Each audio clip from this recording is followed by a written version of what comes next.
Nais ko lang sabihin sa inyo na ang distrito ko po ay drug-free. Totoo ba May mga yan? napatay. Totoo ba yan? Drug-free Kahit daw isa. yung distrito niya? Alam ko, ibabas na naman ako ng mga DDS pagkatapos nito. Gusto kong makinig kayong lahat. Alamin nyo nung una ang batas. Bago nyo kami murahin, bago nyo kami latiin, alamin nyo muna ang batas. Sapagkat dito po, sa house na ito, ay pinaglalaban namin hindi lamang ang katuwiran ng bawat tao, kundi ang tinatawag nating sanctity of life. Ayan. Anyway, yun. Yung part na yun, yun talagang gusto kong ipakita sa inyo, no? Dahil, ay, Diyos ko, kakairita talaga to si Abante. Sobrang nakakairita to si Abante. Ang tagal nyong ang tagal nyong hearing dyan sa Quadcom, tapos ang conclusion ninyo, kakasuhan nyo si PRRD. Eh, ba't di nyo pa ginawa nung una pa lang? Wala mang pumipigil sa inyo. Pagkatapos, after 13 hearings, saka kayo magsasabi na, ang conclusion namin dito ay kakasuhan si PRRD.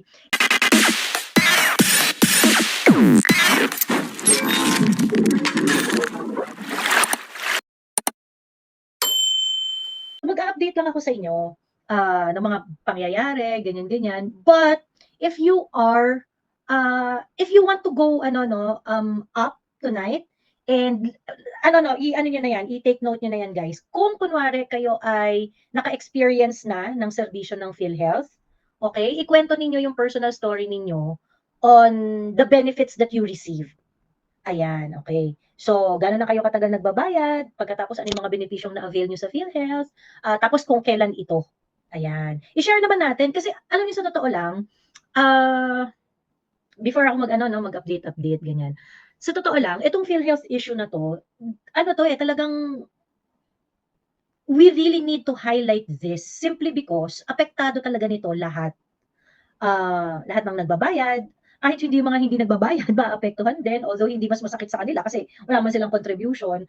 Pero higit sa lahat yung mga taong nagbabayad ng premium dahil kayo yung tayong mga premium payers ang talagang tatamaan yung bulsa dito sa mga pangyayari.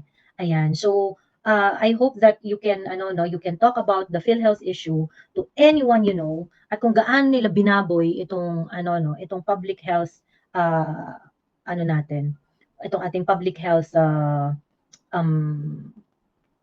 services. Ayan.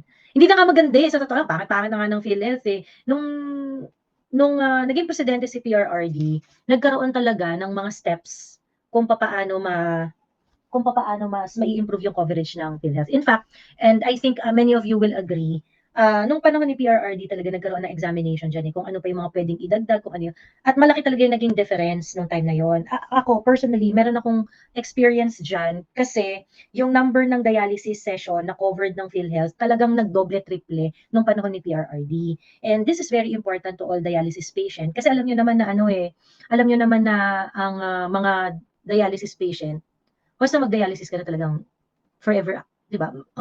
Meron bang may possibility na matanggal ka sa dialysis unless 'di ba, mag-transplant. Pero talaga napaka-importante niyan, life-saving talaga 'yan. And I remember na si PRRD in-expand niya talaga yung nung panahon ni PRRD na-expand talaga yung number of dialysis session kasi parang package siya. Pinackage yung mga maaari mong ma-avail sa Pag-ibig aside doon sa subsidy na makukuha mo kapag kunwari na-hospitalize ka, ganyan, yung mga ganon. So, anyway, nagtaas ng singil ang PhilHealth starting 2023, gawa nga nung Universal Healthcare Act at in-implement yung bagong schedule ng paniningil. In-schedule yung bagong sistema ng paniningil noong 2023.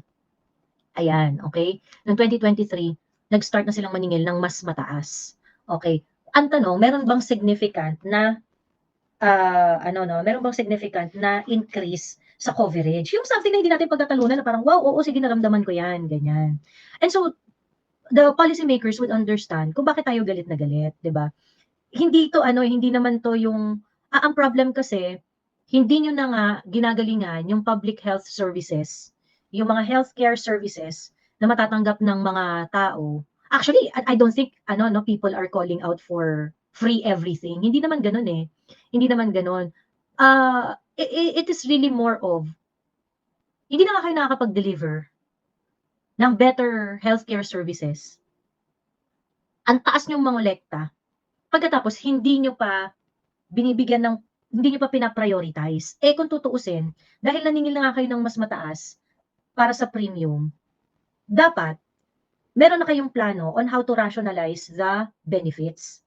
'Di ba? Kasi may resources ka na eh, ang dami mo ng resources eh.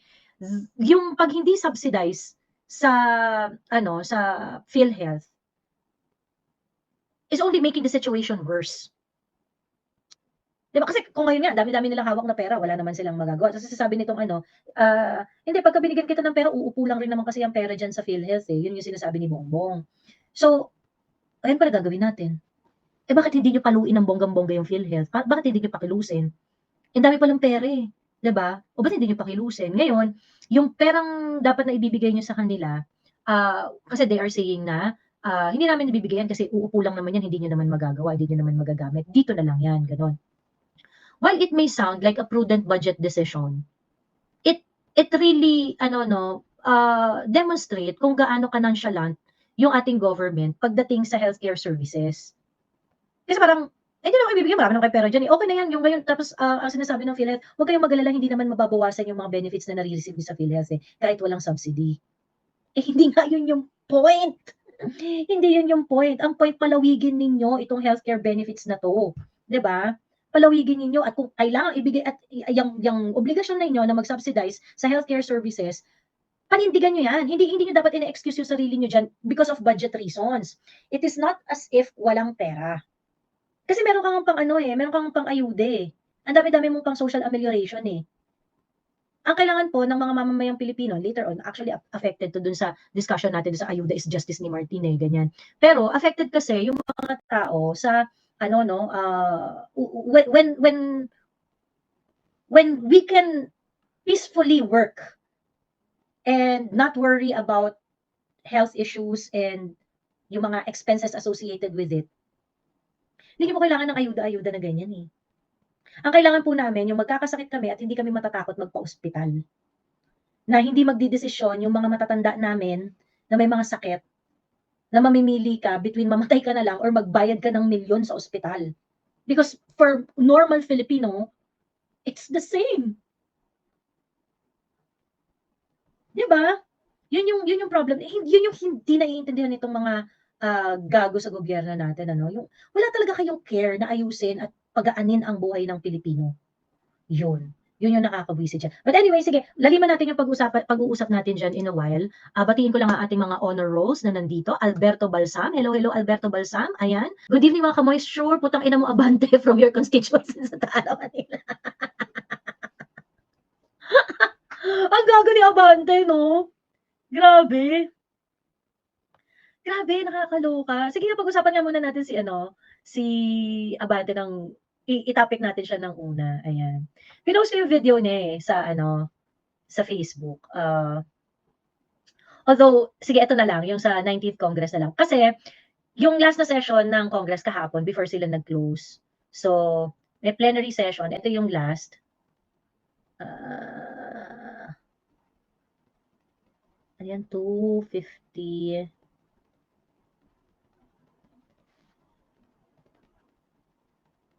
Teka lang ito, pagkatapos siya ni Barbers eh.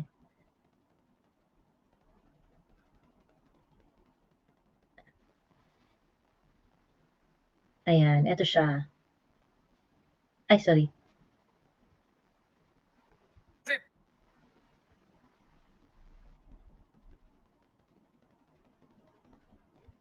Wait.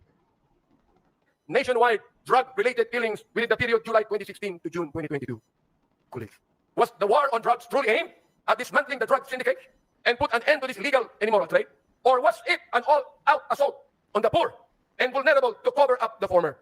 Gusto ba talaga nitong durugin ang mga drug lords at ang illegal drug industry? O durugin lamang ang mga may hirap upang pagtakpan ang mga may kinalaman o kaugnayan sa problemang ito? Clearly, the war on drugs, while touted as the formidable solution to the country's drug menace, had resulted in the systematic violation of our constitutional rights to life, human dignity, and due process. Galit na galit siya, no? Ang buhay na tanging bigay ng buong may kapal ay hindi kailanman dapat pawiin ng sinuman. Ang sabi po ng Diyos, thou shalt not kill. But the war on drugs resonated a policy of kill, kill, kill. As the former president has always said, shoot them dead. The role of leadership in a culture of impunity. How did we get here? Paano ito nangyari? One cannot look at all the evidence and not come to this credible and undeniable conclusion that former President Rodrigo Roa Duterte's public pronouncements encouraged, facilitated, and normalized the killings and emboldened some of our policemen who are supposed to be the protectors of the people to carry out the same. His release of unverified narco lists further exacerbated the reward system that incentivized the legal cover for those killings. Teka lang ah. Ang tinatawag nating sanctity of life. Second, the assassination of Police General Wesley Barriuga. Nabinanggit na witnesses such as Mr. Kerr. Mr. Speaker, the Dangerous Drugs Board admitted that the drug war resulted in only a slight decline in drug use. The figure of 4 million drug users that former President Duterte cited at the start of his term had no verified basis. Sinabi pa niya na itong Bandang huli Hitler yan eh, yung tumatay ng 3 milyon na mga Hudyo. binanggit Mali pa niya. ang sinabi niya. 6 million po ang napatay niya. Kaya dapat yung patayin ang 3 milyon ng mga drug pushers. Ayan. Ang tawag dito, gusto ko lang ipakita sa inyo yung talagang minention niya yung DDS vloggers. Ayan. Talaga kayong mga DDS vloggers. Ayan. Ano po ba ang dapat katawiran ng isang Pangulo ng isang democratic country? Hindi po tayo terorista. Hindi tayo komunista. Hindi tayo diktadorya. Tayo po ay demokrasya. Mr. Speaker, as a result of this hearing, we filed House Bill number 10986, an act classifying and penalizing extrajudicial killings as a heinous crime, providing reparation for the victims, and strengthening the mechanism for its prevention. This bill, otherwise known as the Anti-Extrajudicial Killing Act, defines extrajudicial killing as any killing other than that imposed on victims and their families to be determined by the extra and submitted to Congress, DOJ, and the CHR. The establishment of a national interagency investigative body, an independent agency tasked to investigate EJ case and the other human rights abuses committed by state and non-state actors. The creation of an independent international affairs service that is autonomous to ensure accountability free from the PNP influence. We also recommend the filing of appropriate charges against officials responsible for these atrocities. We recommend that cases be filed under Section 6, Crimes Against Humanity, under the International Humanitarian Law, Republic Act 9851, against former President Rodrigo Roa Duterte, Senator Ronald Bato de la Rosa, former PNP Chief Oscar David Albayalde, and former PNP Chief Dibo Sinas, among others. We also recommend preparations for victims of EJ case, strengthening the Commission on Human Rights, and enacting prevention measures to ensure that none of these horrendous abuses to human rights will ever happen again. Mga kababayan, as stewards of justice, and as representatives of our people, it is our moral and sacred duty to hold the perpetrators accountable and to uphold the value of every human life. Nais ko sang sabihin sa inyo na ang distrito ko po ay drug-free. Totoo ba Pero yan? wala napatay. Totoo ba yan? Drug-free Ay, daw isa. yung distrito niya? Pwede naman Totoo ba yan? Drug-free yung distrito niya? pala eh. Pwede naman pala na ang isang syudad, ang isang bayan, ang isang distrito, pwedeng mawala ang drugs na hindi mo kinakailangan pumatay. Mga kaibigan, my dear speaker, my dear colleagues, I know that this is a season of giving, love, and forgiveness. And may this also be a season of healing, but never giving up on justice and truth. Maraming salamat po Ay. at maligayang Saan nga yung ano? Alam ko, ibabas na naman ako na mga DDS Yan. pagkatapos nito. Gusto kong makinig kayong lahat. Alamin nyo nung una ang batas. Ayan. Duterte personally congratulated officials involved, saying, and I quote, "Congrats, Superintendent Padilla. Job well done." Pero grabe yung ginawang dinuguan. End of quote. Alam ko, ibabas na naman ako ng mga DDS pagkatapos nito. Gusto kong makinig kayong lahat. Alamin nyo nung una ang batas. Bago nyo kami burahin, bago nyo kami latiin, alamin nyo muna ang batas. Sapagkat dito po, sa house na ito, ay pinaglalaban namin hindi lamang ang katuwiran ng bawat tao, kundi ang tinatawag nating sanctity of life. Ayan. Anyway, yun. Yung part na yun, yun talagang gusto kong ipakita sa inyo, no? Dahil, ay, Diyos ko, kakairita talaga to si Abante. Sobrang nakakairita to si Abante. Anyway, so gusto na nga nilang pakasuhan si PRRD, and then ang idea is that they're going to create interagency task force na mag-investigate. Tapos, ayun nga, hindi raw kasama ang PNP. Ganyan. Nakakaloka kasi, ang tagal niyong ang tagal niyong hearing diyan sa Quadcom, tapos ang conclusion ninyo kakasuhan niyo si PRRD. Ba't di niyo pa ginawa nung una pa lang? Wala namang pumipigil sa inyo. 'Di ba? Wala namang pumipigil sa inyo. Pagkatapos after 13 hearings, saka kayo magsasabi na, ang conclusion namin dito ay kakasuhan si PRRD. Si PRRD nung presidente pa nga siya, hinahamon niya na, sige go, mag-file kayo ng mga cases.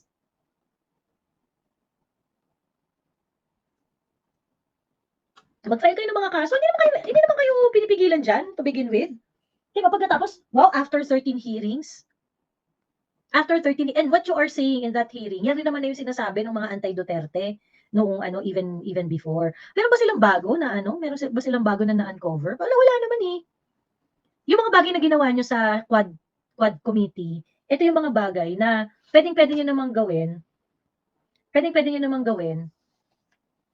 kahit hindi kayo nag-hearing dyan sa Congress. Tapos magiging conclusion nyo, yan lang rin naman pala. Kakasuhan nyo si PRRD. Diba? Nakakaloka. Anyway, may mga claim dun si Benny Abante. So sabi niya, drug-free daw yung lugar niya. Wala daw namamatay, ganon. Kasi, hindi porket drug-free yung lugar mo, hindi ibig sabihin, drug-free talaga siya in its truest sense. Ganon. Kasi kagaya dito sa Bulacan, di ba nung presidente si PRRD, ang dami-daming mga shabu laboratory na nakita dito sa Bulacan. Not necessarily dito nagkakaroon ng bentahan.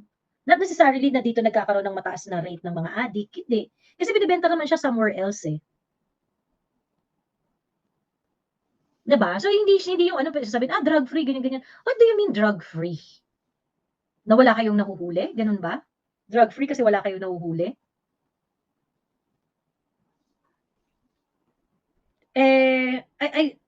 Saan nga ba yung kasi sa to si Manila, yung ang 6th district to si Abante. Yung district niya, nandyan din yung Malacanang.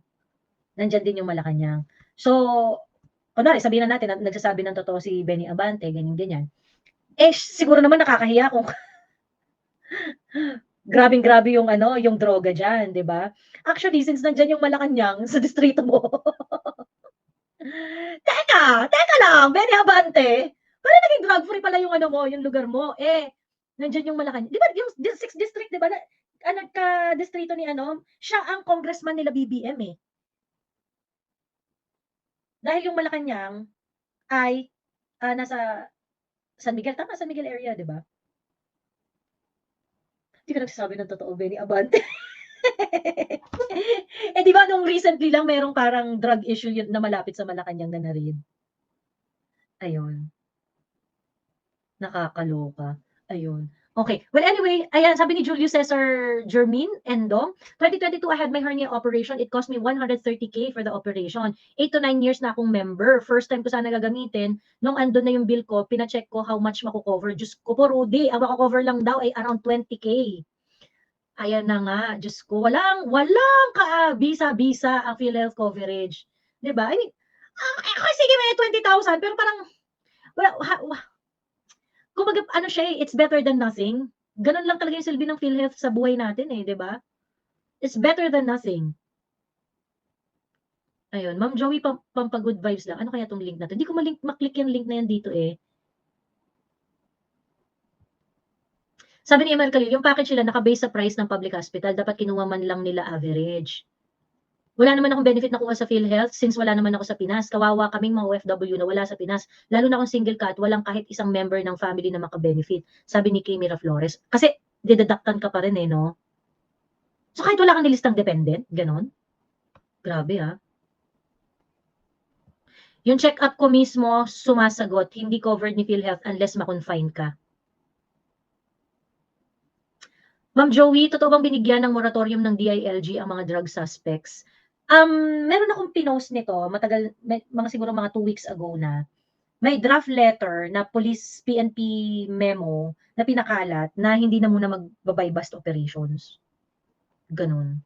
Na mag-focus na lang muna daw sa ibang aspect ng ng paglaban sa drugs, ganyan-ganyan. So wala munang mga buy-bust. Ayun. So hindi ko alam kung totoo. Kasi draft yun eh, draft na ano yun eh, draft na memo. Pero ang daming mga pulis na nagmamarites sa akin na totoo daw yun, na-release daw yun. Ayan. Sabi ni Victorino Alonso, me almost 5 years na nagbabayad, local self-employed and OFW as self-employed. But nagamit ko lang nung sa firstborn namin as CS operation sa Makati Med. 120K bill, 32K na lang naging payment namin. Ay, ano no, goods for Victorino Alonso. Kasi yan yata yung mga condition na malalaki talaga yung package eh, no? Yung panganganak. Ayun. Hello, Emilia Maldita.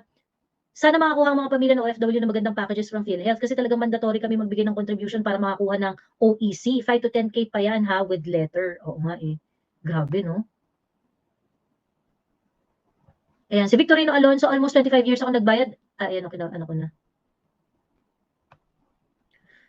Kung ganyan din lang ang benefit na makukuha natin sa PhilHealth, mas maganda na mag-HMO na lang dahil halos ganun din naman ang ibabayad mo annually, maganda pa ang benefits. Ayun. Si Breathaway, sabi niya, experience sa PhilHealth last April, ang bill 150K. Tapos ang binigay ng PhilHealth ay 24K. The rest, bahala na kami. Lumapit sa politiko. Wala pa rin kasi walang kilala, sabi ni Breathaway. Yun nga sana yung ginagawa ng Malasakit Center. Yung Malasakit Center, supposedly, one-stop shop na siya. Hindi mo na kailangang pumila sa politiko, hindi mo na kailangang makiusap and whatsoever. Dahil merong pondo na china-channel para doon. Ganon. Ngayon, ayaw nila. Kasi nga, actually, tingin ko rin, siguro baka yun din yung kasi nag-overpromote rin, 'di ba may Malasakit Center si PRRD noon. May Malasakit Center si PRRD. So ngayon, nung tumatakbo si Bongo na senador, parang inano niya yung Malasakit Center, yung kinredit ano niya yung Malasakit, na ayan, yung Malasakit Center akin yung MM, ganun. And so, nanalo well, I think yun naman talaga yung isa sa mga malaking reason kung bakit nanalo si Senator Bongo. Kasi nga, inattribute sa kanya yung Malasakit Center. However, kasi, kung tinrabaho naman niya kasi talaga di ba? Ayun, tapos eventually, nung naging senador nga siya, naging batas na yung Malasakit Center na yan. It could have been a very good way para ma-institutionalize yung ganitong klaseng pagbibigay ng medical assistance. Had there been kumbaga, dapat na-ensure, and even Senator Bongo, nag-step back rin siya doon sa pag-take ng credit ng mga ganong kinembot. I don't know how it's gonna be done. Pero just so malayo talaga yung politiko doon sa doon sa programa na yon, ganun. To be fair naman kay Senator Bongo, naisip naman niya yon dahil nakalagay naman doon sa Malasakit Center na batas na hindi talaga siya pwedeng gamitin ng kumbaga parang hindi siya po pwedeng gamitin for political advantage, ganyan, mga ganong etos. So nga lang, syempre wala naman nag-e-enforce nun ngayon. Siguro dapat tinaasan yung penalty or talagang in-identify nila yung mga acts na criminal sa pag-utilize nung programa na yun, ganun.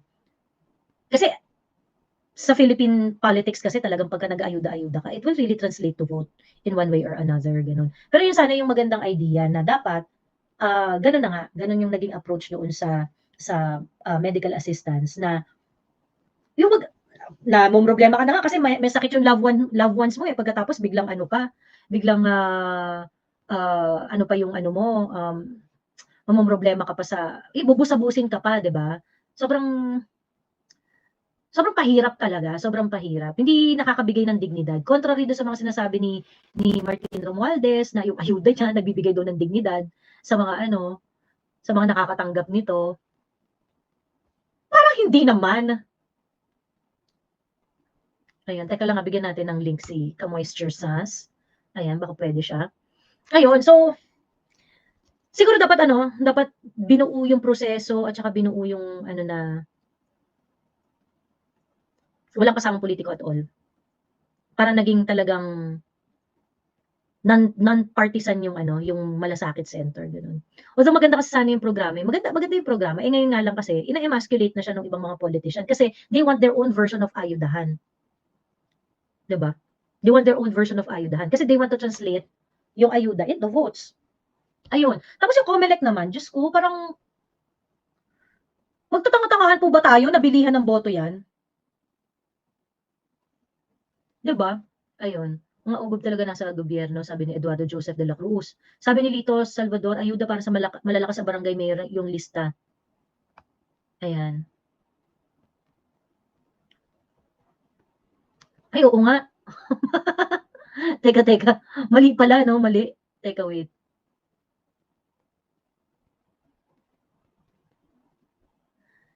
Three, five, three, four. May extrang 5, ano ba 'yan? Ayan, okey, tama na. Kaya pala, mali pala yung may sobrang number. Ayan, sabi ni mahal ni mahal na Reyna Elena, "You know, if I Google PhilHealth, eto sinasabi, PhilHealth coverage rate is 100% because all Filipino are automatically included in the National Health Insurance Program. PhilHealth uses a sustainable fund system to manage and disburse funds across district. I learned sa mga private chats namin na PhilHealth is not really paying 100% ateng." Sabi ni mahal na Reyna. Correct. Actually, yan nga yung problema. Kaya nga absurd na hindi nila bibigyan ng budget kasi yung Universal Healthcare Act, ang goal niya talaga is 100% ng ang coverage ng mga members. Lahat na ng Pilipino members. Pero hindi lahat ng Pilipino nagbabayad ng premium. So how can you make it 100% coverage kung hindi mo isa-subsidize yung National Insurance Healthcare System? Ang dami-dami mong batas na nagsasabi na yung mga automatic member yan, automatic makaka-avail yan ng mga PhilHealth benefits like yung solo parent, senior citizen, PWDs at saka mga member ng 4Ps. 'Di ba? So ngayon ang nangyayari, ang full na walang binabayaran talaga yung actually hindi rin full, pero sila talaga nakaka-experience ng malaking deduction, ng malaking bawas sa bill. Pagkatapos yung mga nagbabayad ng premium, ay maliliit yung nila, sobrang liliit nung kanilang mga deductions. Gano'n yung nangyayari. So nagiging sobrang sobrang unfair na talaga. Ngayon, ang dami-daming pera ng PhilHealth, how can you make it more, uh, how can you make the benefits more relevant, especially dun sa mga premium paying members? 'Di ba? Kasi iniwan niyo sa ere yung mga premium paying members eh. Iniwan niyo sa ere yung mga premium paying members. Bayad ng bayad tapos wala naman silang nakukuhang masyadong benepisyo. Ayun. Sabi ni Pepay Sama, "Ako po Ate Joey, I was hospitalized sa heart center and my bill was 450K. I've been paying PhilHealth for 15 years and 17K lang nakaltas sa bill namin from PhilHealth. Buti may malasakit," sabi ni Pepay Sama. Ayun.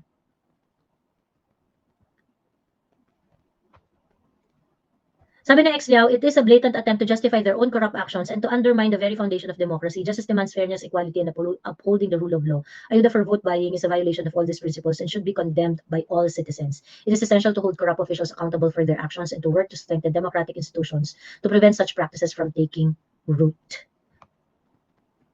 Ayan.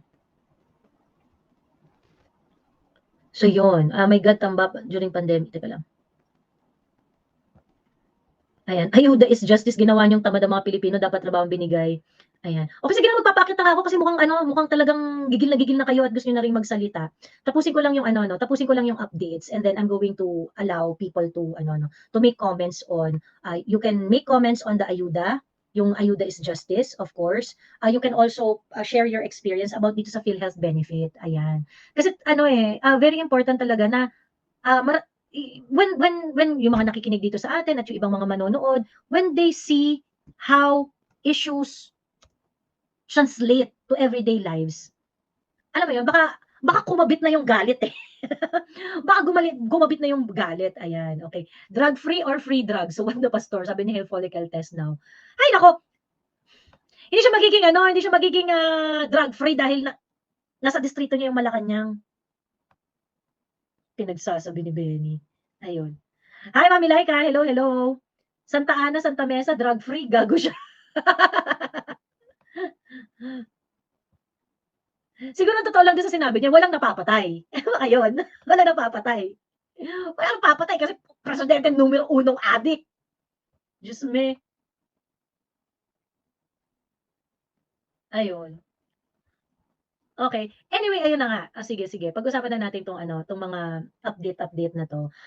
I think we should may mga silver lining na may mga small wins.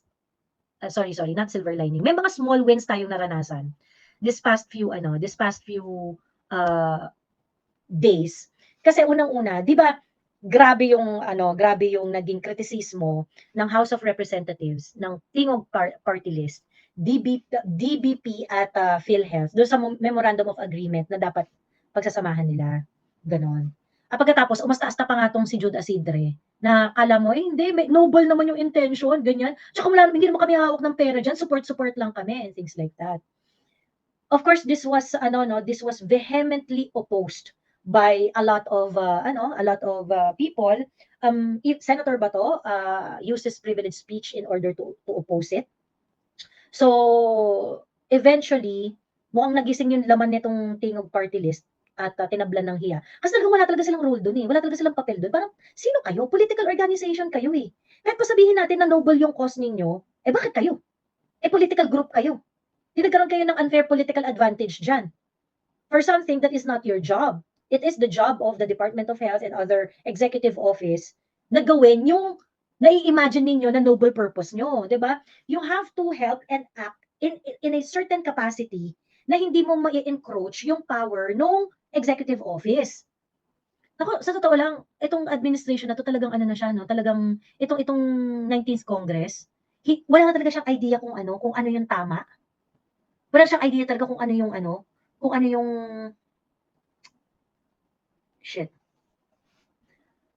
ano ang rule of law. And nakikinig ako nung hearing, yung press conference nila ng Congress, si Jude Asidre, si Rep. Bongalon, at saka si Geraldine Roman. The way they justify their actions, lalo na to si Asidre, no, sinabi niya, hindi, nag-ano na nga kami, nag-step back na kami kasi it was vehemently opposed, ganyan. Pero wala naman talaga kaming ginagawang dyan, masama dyan, ganyan. Bakla, yung fact na makikimowa ka sa isang bagay na wala ka namang personalidad para mapunta ka doong putang ina mo ka, maling-mali na yun. Ngayon, hindi porket wala kayong hinahawakang pera, hindi ibig sabihin hindi kayo makakakorap. Bakit kanyo? Dahil yung mga supplier, nung mga bagay na gusto nyong suportahan, mga kabarkada nyo rin, mga putang ina nyo. Kayo rin yung mga contractor eh. Nung mga papatay yung ospital, yung mga or what not, yung susuplayan ng yung mga medical supplies, kayo rin yun eh. You're just trying to corner the market. Hindi dadaan sa inyo yung pera kasi sa inyo mauuwi yung pera. Di ba ganyan yung ginagawa niyo sa Mindoro? Ganyan ginagawa niyo sa Mindoro eh. Sinuplayan niyo ng magkano kailangan niyo dyan? 300 million pesos? O sige, pero basta, rigang, naku, mamin kayo mga taga Mindoro, Diyos ko. Di ba ganyan ang modus operandi ninyo? Diyos me. Ngayon, kung talagang noble cause yan, ba't di mo pinaglaban? Noble pala eh. Diba? Ba't di mo pinaglaban? Kasi hindi mo ma-justify. Kasi kung talagang sobrang noble niyan, ilalaban mo yan. Just like what PRRD did.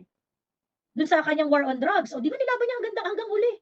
Hindi, itong ginagawa ko para sa kapakanan talaga to ng mga tao. Wala akong pakialam, magalit kayo sa akin, sabihin niyo kung mamamatay tao or what not. But I am here to fight the evil that is knowing the country. Diba? Lalabanan ko itong kasamaan ng droga na to. At sa paglaban ko sa kanila, alam ko may mamamatay along the way, but PRRD emphasize na ginagawa ko to kasi kailangan tong gawin para protektahan ko ang mas nakararami. Nilaban niya hanggang dulo. Ganun makipaglaban kung talagang meron kang noble purpose, Jude Asidre. 'Di ba? 'Yun ang tunay na pakikipaglaban hanggang dulo, hanggang uli for a noble purpose. Yan ba yung mo? Yan ba yung ganyan ba yung ginawa mo? Ganyan ba yung hindi, nag-step back ka na lang eh. Hindi mo kasi ma-justify, hindi mo siya malalaban hanggang dulo. Hindi mo talaga ma-explain in a more katanggap-tanggap na manner na tama yung ginagawa mo ng Tingog Party List. Ayan. So yun, ganun. Okay? Ayun. So anyway, nag-step back yung Tingog Party List. And I think that's a small win para sa ating lahat. Kasi talagang nag-ingay tayo, talagang binanatan natin ng binanatan yan, yung nila. And this is one of the issues din na talagang nag-converge yung lahat ng mga ng mga tao na whether Maka Duterte o hindi, talagang we see this as as wrong. Na wala talagang mali talaga to, walang debate dito, sobrang mali. Ayan. And I think it's very important that sa panahon ngayon, dapat yun talaga yung focus natin, no? Ano ba yung mali? At i-call out natin yung gobyerno doon sa mga mali na ginagawa niya, gano'n. And so, mabalik lang ako, no, yung kaya nga ano, doon sa rally sa Mindiola nung isang araw. Finally, finally parang, ay at least kahit papaano disciplined na kayo ha, na talagang PhilHealth yung issue, ganyan. Kasi 'di ba ako ang criticism ko kay Shelo Magno, ang plastic niya. Ang plastic ng concern niya sa public fund. Yun yung criticism ko kay ano eh, kay Prof. Shelo Magno eh. Ang plastic-plastic nung ano niya, ang plastic-plastic nung kanyang ang pangalan nito, nung kanyang concern sa public fund na kasi nagko-content yan si Shelo Magno. Ang una niyang concern yung confidential fund ni Inday eh. In which sobrang plastic nung approach niya doon sa concern niya sa confidential fund. Kasi parang, hindi kasi ano nagagamit yun sa corruption eh. Oh yeah, oh sige sige, totoo naman yun. Marami talaga dyan na mga executive officials, ginagawa nilang discretionary fund yung confidential fund nila. So kumbaga, na-abuse talaga yung trust na binigay doon sa ano, doon uh, sa officer na yon. However, hindi naman niya ano no yung they were dinilute lang nila ng dinilute yung conversation sa confidential fund. Pagkatapos nag-TikTok pa nga sila ni Heidi Mendoza tungkol sa Piatos. So kaya parang ako hindi ko talaga makalimutan yun kasi parang pero kayo opportunity na i-level up yung conversation dyan eh pagkatapos hindi nyo ginawa. Pagkatapos noong nagkaroon kayo ng live with SAS, kaya nyo naman pala na makipag-usap at i-approach yung confidential fund issue in a more reasonable way. Ang sana lang, since nandun din lang naman na kayo at ine-espouse nyo na lang rin naman yung mga sinasabi ng mga Dutertista on confidential fund, kagaya nung sinabi ni Shelo Magno na an agency is expected to exhaust its budget, when that budget is allocated to them. Kasi, yung statement mo na yon could have explained that 125 million spent in 11 days doesn't mean it raises an alarm. 'Di ba? Kasi kung merong pera ang isang ahensya at ginastos niya yung pera, yun ang expectation. Yun talaga dapat mangyari. Magastos mo ang pera. Magastos mo yan ng 1 minute, 2 minutes, 3 minutes, 1 day, 2 days, 3 days, 5 days, 11 days. It doesn't matter. Kasi allocated na yun sa iyo eh. Binigay na yun sa opisina mo eh. Yun lang. Kasi parang meron siyang opportunity dun sa live nila SAS na iklaro yun eh. So guys ha, yung 125 million spent in 11 days, it does not necessarily mean na magre-raise to ng alarm. Pero hindi niya ginawa. Ayun. But anyway, ang sasabi ko nga, at least ngayon, disciplined na to, itong grupo nila Shelo Magno, nila si Ilay yung TikToker na na palamura din, ganyan. Ang tawag dito, at least ngayon, disciplined na sila na focus kayo doon sa issue. I-recognize nyo na yung confidential fund na yan talaga namang political naman talaga yan. Hindi naman talaga yan it's not really talking about policy on how confidential fund should be utilized. Hindi naman talaga discussion yan on confidential fund utilization. Lokohin yung lelan yung panot. Diba? Pagkatapos, ilang buwan nyo rin binoljak si Inday, kagaganyan ninyo. Pagkatapos, doon sa live nga, sinabi nila, maganda na pinag-uusapan talaga natin about policies. Yes! Policies talaga. Kasi kapag policies at saka mga principled argument, ang mga Dutertista can see you eye to eye. Magkikita-kita talaga tayo sa finals. And that is that is why ako proud ako sa mga mga Duterte supporters. Karamihan sa mga Duterte supporters kasi meron naman talaga diyan na talagang talagang extreme rin sa pagka Duterte. But most people na sumusuporta sa politics ni PRRD at ng mga ni Inday Sara, these are the people who can also appreciate principled stand. Ganon. Si si Rowena Guanzon, nakakabuisit siya nung election. Pero ang dami rin mga Duterte supporters na Duterte aligned na mga ang dami rin mga Dutertista na na-appreciate siya. Not because they agree with her, but because she has not changed her stand since nung election hanggang ngayon. 'Di ba? So, ganun po yung mga Dutertista, reasonable po kaming tao. 'Di ba? And ikaw, Shelo, kahit pa sabihin natin na napaka-unreasonable mo for a very, very long time, Inday Sara at yung mga banat ninyong nakakabobo, we can put that behind and appreciate na nilalabanan mo ngayon yung PhilHealth. 'Di ba? Kasi laban nating lahat yun. Laban nating lahat yun. So, yun lang. 'Di ba? As long as magkita-kita tayo sa mata, as long as principled yung mga stand ninyo, walang problema yun. Problema lang kasi, kayo kasi mga anti-Duterte, kayo, inconsistent kayo sa mga pinaglalaban nyo eh. Parang yung meron kayong lalabanan na agreeable to us, pagkatapos later on biglang anti-Duterte na naman kayo. Ganun. Yun kasi nakikita namin sa inyo. Yun kasi yung ninyo, yun yung doon nauuwi yung politics niyo eh. Biglang kumakambyo eh. Ayan. Ayun. Ayun. So, I'm still ano 'no, ako parang sa'kin, let's just take it as it is. Kung magagamit natin para mas lumakas yung boses natin, ganyan-ganyan, di okey, maganda, suportahan natin. Pero at the same time, I would ano 'no, take a very, very cautious, very cautious approach kasi ayun nga, kasi ang problema kasi meron silang ano, meron silang history of inconsistency, ayan. 'Di ba? So, hindi mo alam kung kailan mawawala yung prinsipyo, hindi mo maasahan. Hindi mo maasahan. Baka mamaya mag-i-impeach Sara na rin. 'Di ba? Pagka nag-start yung impeachment ni Inday Sara, mag-impeach Inday Sara na rin yan. Because of the confidential fund. 'Di ba? Because of the confidential fund. Na never naman pinag-usapan yung confidential fund based on policy level. Hindi niyo naman tinalakay yung confidential fund na policy level. Di ba? Parang, putang ina nyo. Ayan. So, yun. Anyway, andun na tayo, no? Well, tapos na tayo dun sa tingog, umalis na yung tingog, pagkatapos, ayan nga, yung pagkakaroon ng somehow, ano, yung convergence ng mga Dutertista and other activists na ina-approach itong issue na to on PhilHealth. I think it's a good development somehow kasi ano tayo pag-isipin kasi natin yung politics of addition, that's really necessary. So kahit pa sabihin mo na, ay sige medyo duda ako dyan kay Shelo Magno tsaka kay Heidi Mendoza, pero sige kasi talaga namang itong PhilHealth issue na to, kapag nilabanan mo yan, everybody's going to benefit. It's beyond political color. It's beyond our political biases.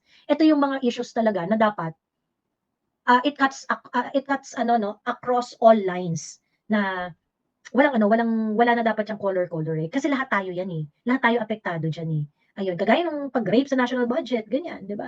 I mean, it took you some time to really react, pero Inday Sara has been saying, Inday Sara has been talking about it since nung kinakarni-karni siya, nung nag-resign siya sa DepEd, di ba? She has been talking about it, and Dutertistas are talking about it, kung paano nila winawalang hiya yung budget. Di ba? Si Dare to Ask nga kaya nga nag-start mag-vlog yan because of the rape of the budget. 'Di ba? So, yung mga Dutertista, we're talking about this for a very, very long time. Ngayon, finally, tinantanan niyo na si Inday Sara at sinamahan niyo na kami sa mga ganitong klaseng usapin. That's a welcome development. That's a welcome development. Kasi, doon tayo sa politics of addition. It's gonna help the fight, and so, we should welcome everyone. Nakaparehas natin ang pinaglalaban. Ayan. But, yun nga, sabi ko nga, ano yun, iba yung politics of addition na kasi syempre transcendental importance yung mga issues ayan, pero at the end of the day, of course, syempre kapag sa dulo, kailangan bantayan rin natin yung mga yan. Bantayan rin natin yung mga yan, di ba? Kasi may history of inconsistencies ayan. Okay, anyway, sir, another update is that the third impeachment complaint of Inday Sara was filed already.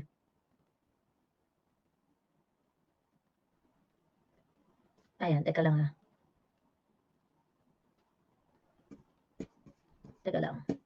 Pakita ko lang sa inyo yung statement ng Office of the Secretary General. Yung mga nasa backstage, kapit lang kayo guys kapit lang kayo. Ayan, mahaba-habang kwentuhan tayo ngayong gabi.